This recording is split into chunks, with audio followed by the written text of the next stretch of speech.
Hello, MBA students. This is Dr. Ron Kapp again. This is Antioch 5420, week 4. Can you believe it? We're halfway through the course. This week we're going to talk about pharmaceuticals.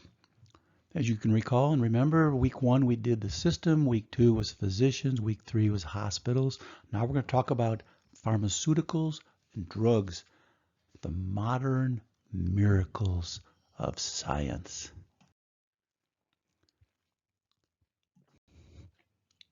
Let's get right into it then. No reason to waste time. I'm going to try and keep this brief again like we did last week. They make it, we buy it. Pharmaceutical companies make the medicines, we buy them either directly or indirectly. They make up about 15% of our total medical gross domestic product. They can be advertised on TV. Interestingly, only in the United States and New Zealand, and we'll talk more about that later. When we do surveys of Americans, it turns out that about 72% of Americans consider drug costs unreasonable. Everyone knows we pay more for drugs in America than other countries. In fact, people go across the border in Canada or Mexico to get their drugs. They do that because 25% of Americans have trouble paying for their recommended medicines from their physician. Millions more never even fill their prescriptions due to the cost.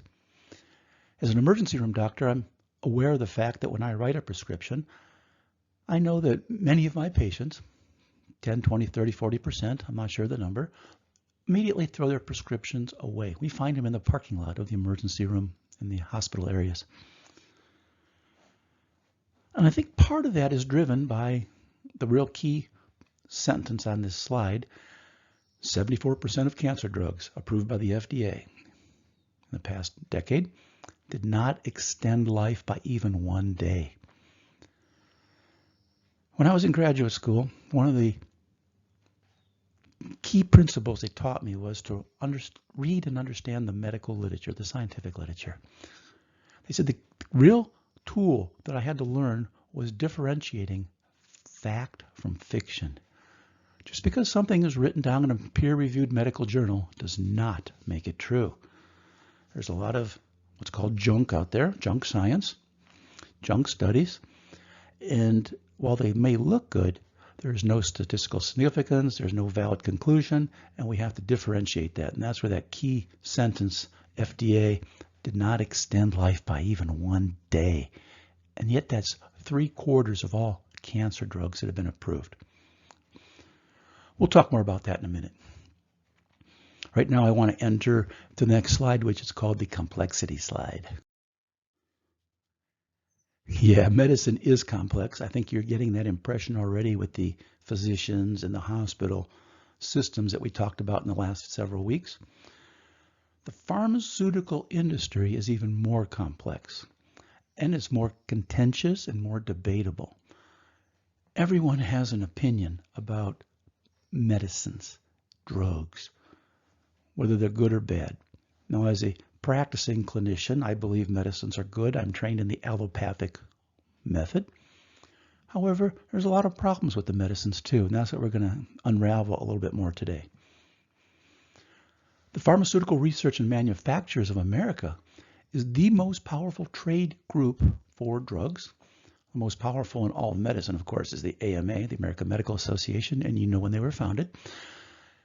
I had to throw that in. But the pharmaceutical has been described as the most competitive industry out there. It's more competitive than cars and everything else. It's incredible. It's so competitive, in fact, that many firms have moved their tax base overseas. It's what they call an inversion tax policy. Many of them have gone to Ireland over the years because Ireland historically has had a 12.5% corporate tax base. In 2014, President Obama did try to close that loophole significantly with the ACA passage. But the complexity really is multi-levels deep. There is an entire field known as the pharmacy benefit managers. And this arose in the late 1980s, where the PBMs are specific companies that are hired by primarily employers or insurance who act as middlemen to negotiate, yes, negotiate medicine prices for the pharmacies. And these PBMs are for-profit companies, and they generate for themselves billions of dollars every year. You've heard of some of them: Express Scripts, CVS Caremark, Optum Rx. There's many, many more. Those are the big ones. And they do provide a service because negotiation is a bedrock of American business practices. So these PBMs can lower the price of pharmaceuticals significantly. So that's a take-home message for the MBA student this week. PBMs are the negotiators. What's most interesting of this complexity, as you see in the red, the federal law prevents Medicare. Yes, our federal government's program for the elderly. It prevents Medicare from negotiating medication prices. I was not aware of that until doing the research for this course. It's quite interesting. In fact, I've learned a lot of things in this course, but one of the things I've learned that's been most interesting is that history drives the present and the future. So let's talk a little bit about that history that I want to know about. How we got to where we are today. Growing up, I was not interested in history. As I get older, I find that history can be used as a lesson on how to solve current problems and how to solve issues in the future that arise. So I think it's worthwhile for the MBA to think about the history of what's happened here. Now, our pharmaceutical industry arose, we've seen it on TV, from the small businesses that used to sell tonics and potions. You see it on all the Westerns. They called it snake oil, quack medicine, call it what you will. It was pills and potions. In fact, the first pill was really invented with a sugar coating in 1887, and that's what pushed pills to the forefront, when you could coat them with sugar. If you recall the history that we've talked about in this course with the Flexner Report and the change of medical schools, early 1900s was a very, very active year. 1906, we had the Wiley Act, which was the Pure Food and Drug Act, which gave the U.S. Bureau of Chemistry. I've never heard of the U.S. Bureau of Chemistry because they do not exist anymore, but they had the power to regulate drug safety. So we knew back then that those potions from those small businesses were causing some problems. So in 1938, they were able to expand that into what's known as the Food, Drug, and Cosmetic Act, which replaced the Wiley, which required testing before marketing drugs. That was the first time that was ever a legal requirement. It required directions for safe use. It prohibited false therapeutic claims. This was really the FDA. And they didn't, I'm not sure when they called it the FDA, but President Roosevelt signed it in June of 1938 as the Food, Drug, and Cosmetic Act. And his overriding principle was, quote, ethical pharmaceuticals. That is what we strive for. Like all politics, this act was passed because there was one company in Tennessee that had turned a pill into a liquid. They made what was called elixir sulfonilamide. Well, people like liquids over pills, but this elixir sulfonilamide killed 100 people in 15 states. And that was the impetus for President Roosevelt to say, okay, we've had enough. It is time to change this status. Unfortunately, history still controls what's happening. In 1950, Senator Estes Kefauver, he had significant concerns about the medicines that were being developed in our country. He saw medicine as a public good, as a public service for people. At that time, he proposed price limits. He said, we're getting more and more medicines. Let's put some price limits on that to control what's happening. He also called for restrictions on marketing and that the drug itself, the medicine itself, that the performance matched the manufacturer's claims. So that was in the 1950s, early 1950s. But then came thalidomide. Most of you MBAs here at Antioch are probably too young to remember the thalidomide controversy. It's well known in medical science. I had to study it in quite great depth. But basically, it was a morning sickness drug for nausea and vomiting of pregnancy. And they gave it to pregnant women to help them not have the morning sickness problems. Unfortunately, we found out that thalidomide caused significant birth defects. We're still living with some of these birth defects now. It was mainly first used in Europe, so there are more thalidomide babies in Europe than there are in the US, but they're still out there, unfortunately. Terrible, terrible disease. Problem from the genetic effects of thalidomide. Therefore, as a consequence of that thalidomide controversy, the Kefauver-Harris drug amendments were put into place in 1962 for the Food, Drug, and Cosmetic Act. And they had these requirements, as listed here in the slide, methods for clinical testing. In other words, had to be safe and effective.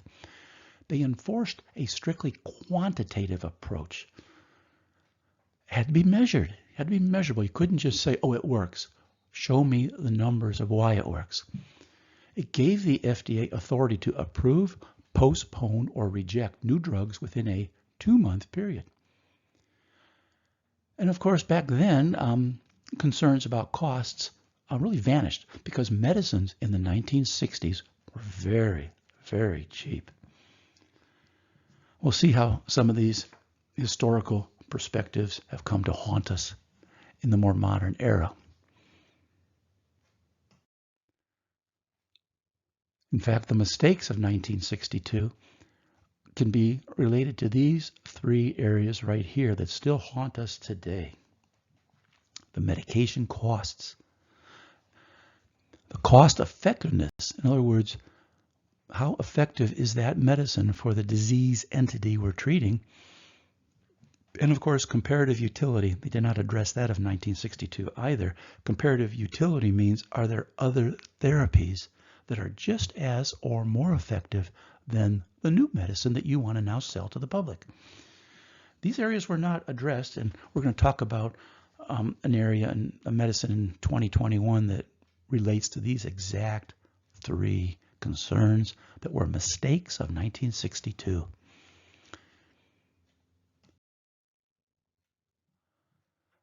The general consensus in the 60s at that time was different than now. At that time, we felt there was no need for patent protection. In fact, the inventor of the polio vaccine was Jonas Salk. They asked Jonas, who did hold the patent, what that really meant. And he said, quote, well, the people, I would say, there is no patent. Could you protect the sun? Unquote. A very famous quote. But the point is, he was saying these are medicines for the public good. They are not to be made with money off of as a business entity. The legal doctrine at that time, a vaccine was unpatentable because the research was done by many people.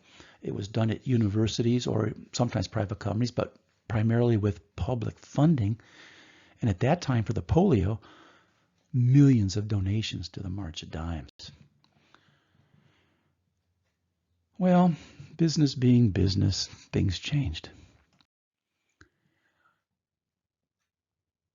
Yes, things changed significantly. The Bayh-Dole Act of 1980 really changed things a lot.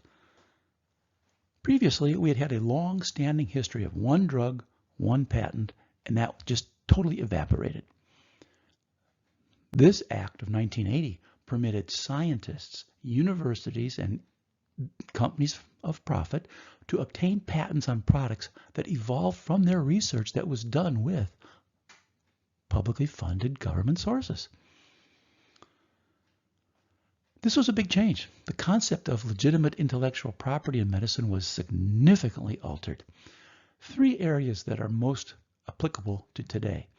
First, they could patent the molecule itself because science has been able to now, by 1980, unravel the molecular structure of these different medications. You could patent the process of making the medicine, and you can also patent the delivery system. So these were three huge changes that have ramifications into 2021 and beyond. In 1984, the Hatch-Waxman Act, which was called the Drug Price Competition and Patent Term Restoration Act, I guess they love to give long names to things. The goal of that act in 84 was to clarify for the drug makers the length and extent of their patent protection. Most importantly, and the key to this slide, is they gave financial incentives for generic drugs. Generic drugs are over-the-counter drugs. And generic drugs no longer needed new clinical trials. If the trial was done on the original medication, the generic could just sort of ride on the back of that medication clinical study and say, same drug, let's do it. And then they came up with this one, the ANDA, the Abbreviated New Drug Application. You've probably seen this in the news recently. As long as it's the same chemical, as long as it's the same dose, as long as it violates no patents, and as long as the new medicine is bioequivalent, big fancy term for has the same level of the medication in the human body, bioequivalent, boom, you're done. That's a abbreviated new drug application, and it flies through the FDA approval process. And this, while it was written in 1984, still controls medications to this day. In 1992, the Generic Drug Enforcement Act was passed. And this one was really the change when everything was really, the teeter-totter tipped to the pro-business side of medications. The drug makers took advantage of Hatch-Waxman. It gave the FDA power to refuse approval of the ANDA applications, or grant it, but refuse. But really, they could refuse approval under the, if any application person or person affiliated with that application was under federal investigation for a crime, or if they were involved in a bribe of federal, state, local officials. That was their criteria for, well, we better not pass this one. It was in 1992. The consequences of all that history that I've just gone through over the last 17 minutes basically was we had strong patent protection for all medicines now, still without any pricing restrictions. And the consensus in the industry is that the development of all new medicines is purely a business decision. Well, as a consequence of that history, the United States became very popular. Global drug makers by 2002 were spending over 80% of their money in our country because it was purely a business decision.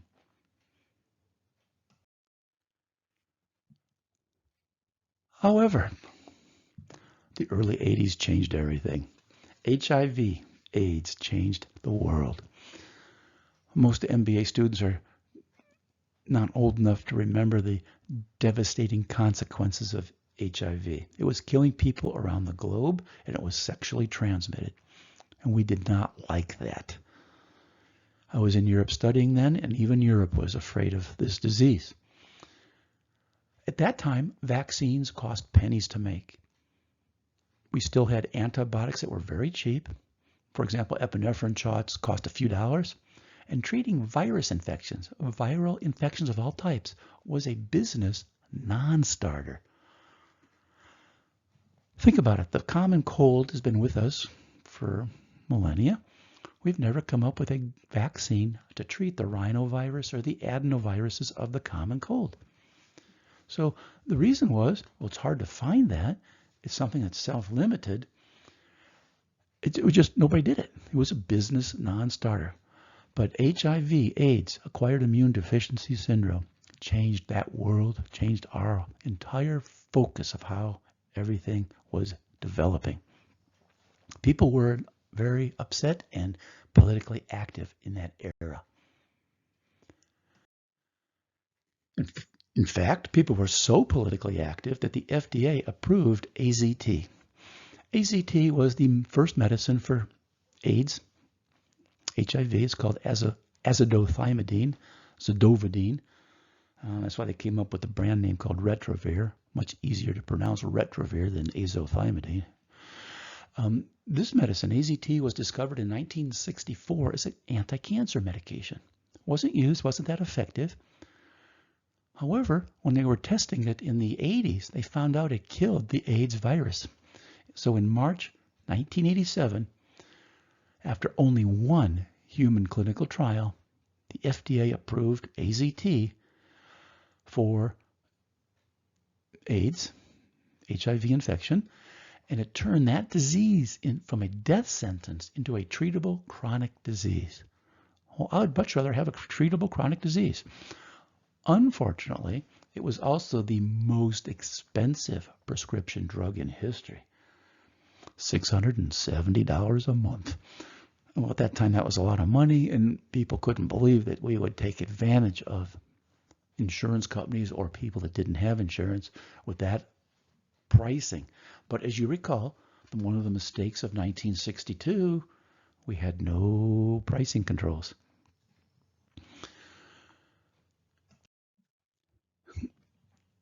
In 1991, the FDA then relaxed the rules significantly, which changed the acceptable limits of pricing.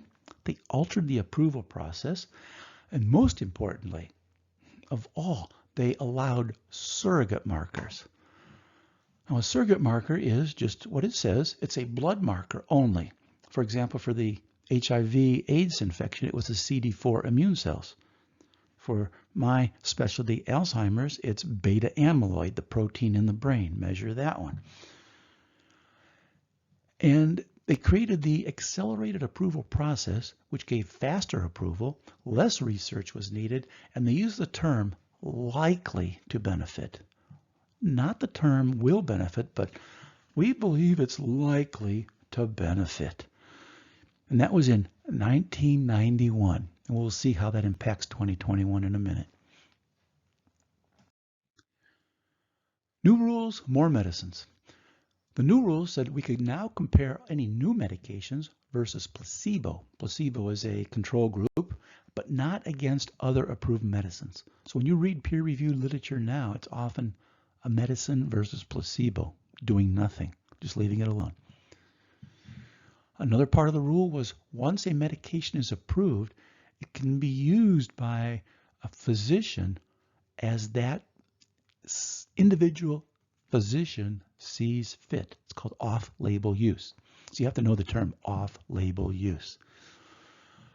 It's not approved by the FDA for that use, but the physician says, I think it works for that, therefore take it. Those new rules also created many more expensive Me Too medications, which were different combinations, modification of delivery methods. But overall, it was a period of time when you could do less clinical trials, shorter clinical trials, and the statistical significance could be far less than what we previously used to use. And industry then funded a lot of the research that gets published in peer-reviewed journals, even to this day. The New England Journal of Medicine, the Journal of American Medical Association,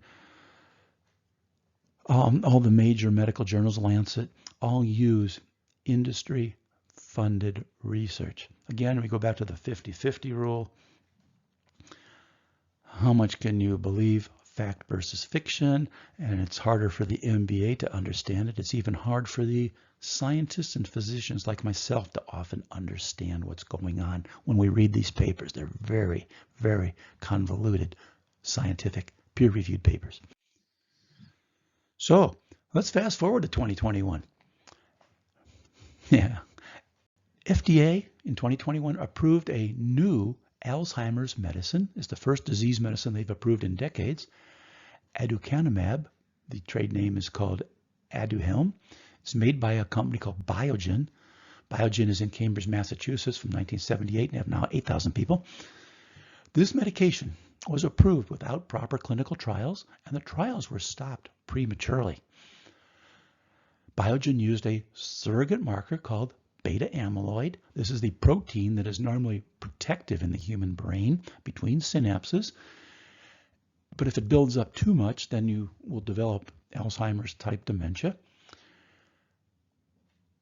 But there's no real direct clinical correlation between what this medication is doing, the removal of beta amyloid, and the clinical presentation of an Alzheimer's patient.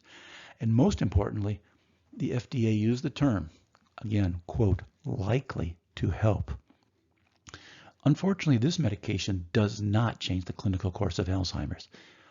It does, in their defense, slow the decline by about 22 to 32%. Here's the downside. This medicine costs $56,000 annually for the drug and another $30,000 every year for required testing to take the drug. And additionally, this medicine, Aduhelm for Alzheimer's, has deadly side effects. Brain swelling and cerebral bleeds. These are not good things. As an MBA leader in the future, your job will be to look at new drugs, perhaps, look at the application approval process in your facilities and say, is that a good thing or a bad thing? I think $56,000 annually, even at today's prices, is a little bit much for a drug, but that's just me. Alzheimer's is a devastating disease process. Unfortunately, this drug gives false hope to everyone. The bottom line is drugs are expensive in America. We know this.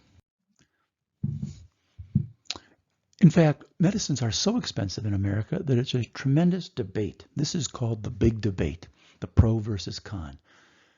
The industry says that a medicine, to make it from scratch, as they do with all the clinical trials, costs about $1 billion, $1 billion.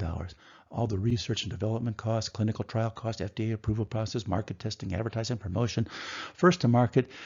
And then there's this thing called the Orphan Drug Act of 1983.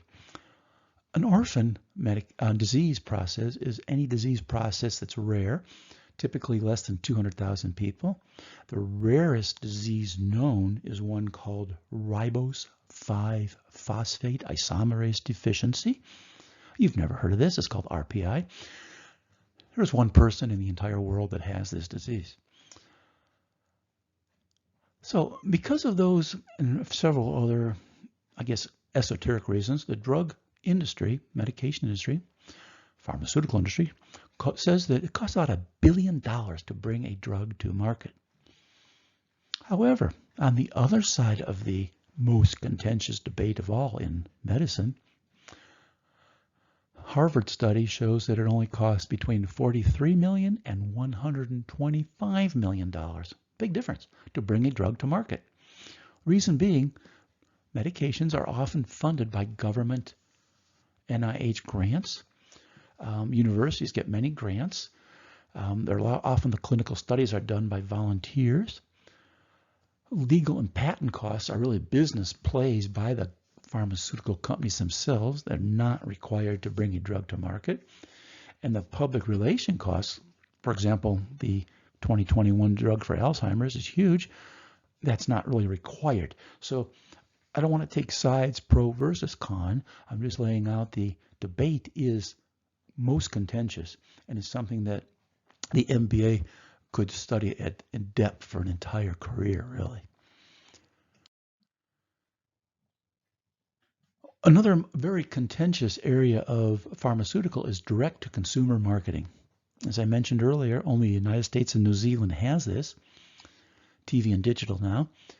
In 1993, the pharmaceutical industry as a whole spent $166 million on direct-to-consumer marketing.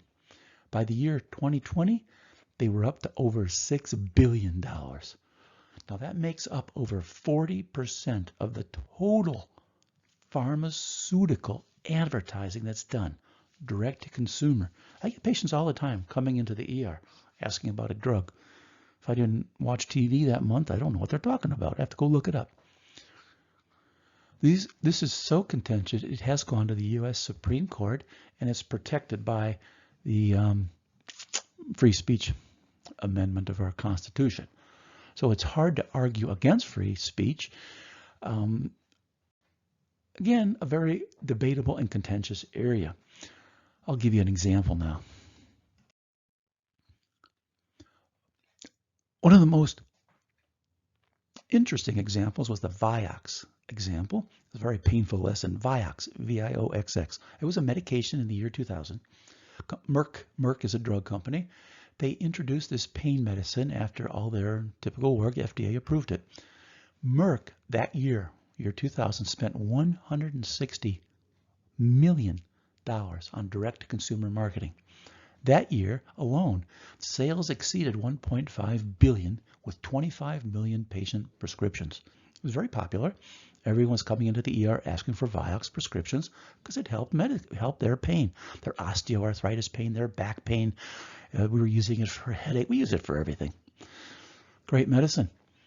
However, the trials weren't done properly. And in the year 2004, Merck withdrew that medicine from the market. They said, oh, we have to withdraw it.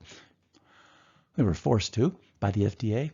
That medicine had been proven to cause 88,000 heart attacks just in the United States alone, and over 40,000 of those patients died from Vioxx.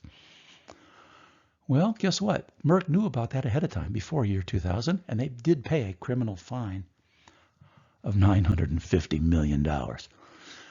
So if anyone ever argues that the drug companies are there because they've done all the appropriate clinical trials, you could refer back to the Vioxx example and say, wait a minute, look what happened just a few years back, that so many deaths when we thought was a safe medicine was killing 40,000 Americans. Now, drug companies, don't get me wrong, they do a great job. I write for a lot of prescription medications. They do great work. They do know how to game the system, however. And they do that for business reasons. Now, as an MBA, you may be in that position in the future. So they take many different ways to game the system. One is to file a lawsuit specifically for patent infringement, and we have rules to say you can now extend your patent if there's a lawsuit pending.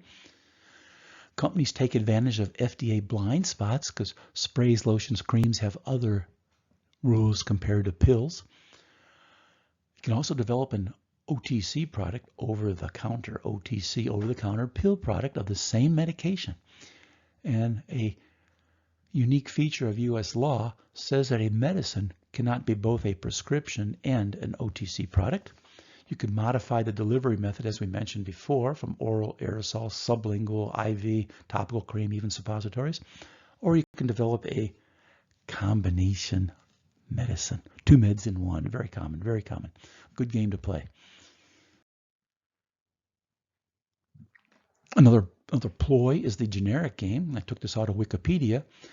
I've been talking about generic drugs, and here's their definition: is a pharmaceutical drug that contains the same chemical substance as a drug that was originally protected by the chemical patents. They are allowed for sale after the patents of the original drugs expire.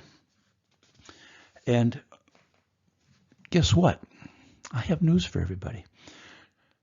Generic drugs make up a very large proportion of prescriptions in the U.S. Yes, 80% of prescriptions in the U.S. are filled by generics. Now, the claim by the pharmaceutical industry is that there are big patient savings. Between 2005 and 2014, nearly $2 billion of savings. That's the good side. However, the downside, again, a big debate, you can create a niche market, almost a near monopoly, if you're the only maker of that generic medication. And you can then raise the price to any level. If you've read the newspaper in the last 5 years at all, or watched the news, you've seen many, many medications that have had their pricing raised, not tenfold, maybe 100-fold, sometimes 500-fold. And another study done by Harvard has said and studied this area in depth, say unless there is market competition of at least 4 or 5 different generic drugs, the manufacturer's drug price for the generic is only slightly lower than the prescription price of the brand name drug. So once again, you can see that the complexity of this system is driven by market forces, pricing, make a profit, with the, of course, underlying goal of public service. Speaking of public service, why not create a charity? That's the best game of all. And the drug companies themselves invented the co-pay assistance charity programs. These are self-interested corporate charities to cover patient co-payments. If you have insurance, there's oftentimes a copay. People can't even afford to pay the copay. This can be hundreds of dollars. Now, with these type of programs, these charity programs, copay assistance, the manufacturer can still submit a bill for full payment to the insurance company. Well, unfortunately, insurance companies still get their money from consumers, the patients. So the consumer always ends up paying the full price. Some of the famous copay assistance programs are the AbbVie, the Johnson & Johnson, the Patient Access Network, and the HealthWell. And there are several others. So the debate truly continues. It's a true pharmaceutical debate. It is contentious, as I said, and everyone has their own beliefs. My belief is that there are great benefits of medicines. They are effective. They're available to most and all Americans, and they are truly scientific marvels. Some of the downsides that I also believe in, that there are side effects. They are very, very costly in America. And from the aspect of the business of medicine, it's a money grab by a lot of the pharmaceutical companies. I think if you read the news, you'll understand that. Because of what the companies are doing, there's many whistleblower acts. They file these under the False Claim Act. It's called the qui tam provision. It protects the whistleblower, and it provides large financial incentive and reward to the whistleblower. Between 2003 and 2016, there were 196 settlements against drug firms. And those whistleblowers themselves received $1.4 billion in rewards, specifically for the drug company being in non-compliance with U.S. law, and that persists to this day. Something for the MBA to watch out for. So, the conclusion of these last several weeks is that we know about the system of medicine. Physicians play the central starring role. Hospitals drive that economic engine. And pharmaceuticals are the tools for patient healing. Unfortunately, they're just very contentious and debatable on how we go about making those.